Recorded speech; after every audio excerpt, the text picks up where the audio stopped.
Hi and hello everybody! If you're watching right now, you probably want to start coding in Java but just don't know where to start. Don't worry, because we are here to explain the basics of programming. So, let's get started. Let's start with the basics. Procedural programming and object-oriented programming. Well, what's the difference? Procedural programming is about writing step-by-step instructions using functions and procedures to solve a problem. It focuses on what to do and how to do it. Sounds confusing? Here is an example code. This code is an example of procedural programming. It defines a method add that returns the sum of the two numbers, then calls it in the main method, then prints the result, which is 8. It's procedural because it follows step-by-step instructions. Define a function, call it, then print the result. Now, let us move on to object-oriented programming. It is about creating objects that combine data, or also called as attributes, and behavior, which is also called as methods. OOP focuses on who is doing the action instead of just the steps.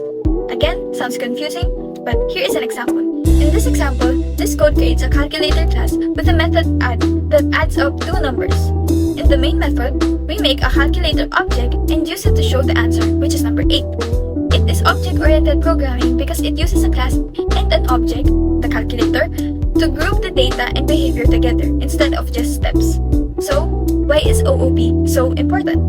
It makes codes easier to understand, reuse, and maintain, allows real-world modeling, objects are used to represent real things, supports features like inheritance, encapsulation, and polymorphism, and lastly, it is better for large and complex projects compared to purely procedural code.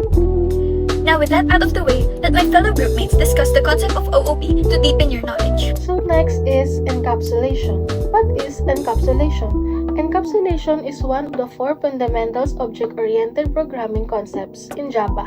It refers to the bundling of data with the methods that operate on that data, while restricting direct access to some of the object's components. We achieve encapsulation by declaring instance variable as private. This access modifier hides the data and direct internal access, implementing the principle of data hiding. Also, we provide public, getter, and setter methods as control access points. Setter includes validation logic to ensure data integrity, while getters allow safe read access. Next is this keyword. It refers to the current object and helps distinguish instance variable from methods parameter with the same name. And here's the complete examples shows encapsulation in action.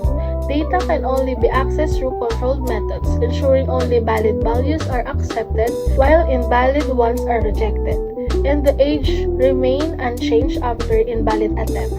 In summary, encapsulation provides robust data security by preventing invalid states, offer complete validation, control to maintain data integrity, enhance maintainability through controlled interface, ensures code clarity with proper naming, and manage access through secured method rather than direct exposure.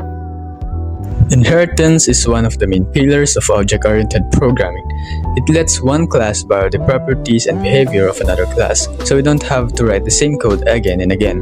In this code, we use inheritance to avoid repeating code and to clearly show the relationship between classes. So the parent class game character has common attributes like the name and level, a constructor that sets up the object's initial values, and a method called displayInfo. The child class wizard uses the extend keyword to inherit everything from the game character, so it automatically gains those properties and methods. We use the keyword super to access the parent's constructor and methods, allowing us to run the original version before adding some more features. When we run the program, you'll see the display info from the game character appear even though we didn't write it again. That's because Wizard inherits and can use everything from its parent class, so no matter how many times we create a new wizard, it'll always have the properties of its parents. Now, moving on to polymorphism. Polymorphism means many forms. It allows one method or object to behave differently depending on what it's referring to. We use here one parent type to refer to different child objects. The parent class is weapon, and it has method called attack, and each child class like sword, bow, and magic staff overrides this method with its own unique behavior. In the main method, I declare the one weapon reference named W, but I assigned it different object like first a sword, then a bow, and finally a magic staff. Even though I'm always calling w.attack, the output changes based on the actual object it points to. So the attack method from the weapon is overridden by the child class sword with its own unique version. Notices that we declared a weapon variable but assigned it to a sword object. This is called upcasting. Even though the reference is the parent type, it still runs the child's version of attack, which shows polymorphism in action. Next, we use the downcasting, where we cast the weapon reference back into a sword. This lets us access methods that only exist in the child class, like sharpen. That's the power of polymorphism. One method called behaves differently depending on the object's type.